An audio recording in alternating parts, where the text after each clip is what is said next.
raise up the patient's arm on your side that's closest. My partner's going to be sitting right next to me. His hand will be on his lower extremities and on his pelvis area. My hands will be on his shoulder and his pelvic area. And then on the count of 3, which is going to be the head person's count, the head person should be holding manual cervical spinal stabilization. On the head person's count, we're going to log roll towards me. 1, 2, 3, log roll. At this point, you do not want to let go of the shoulder hand, because if the shoulder hand comes off, the shoulder is going to slump.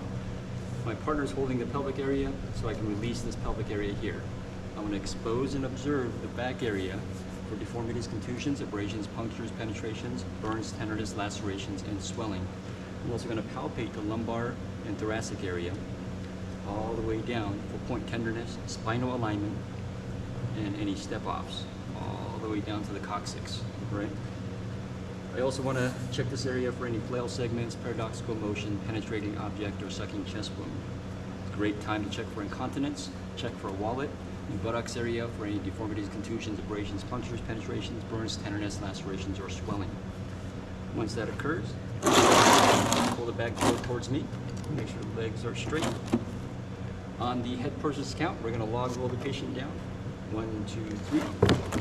At this point, the patient is not on the backboard completely, so we're going to use what's called a Z-track to maintain spinal alignment. And we're going to lower the patient down, and in this case, we're going to lower the patient down to the patient's right. So on the count of 3, 1, 2, 3. And at this point, we can just raise up the patient so the head is lined up with the headbed. On the head person's count, 1, 2, 3. That's perfect right there. Perfect alignment. Now we're ready to backboard the patient using backboard straps.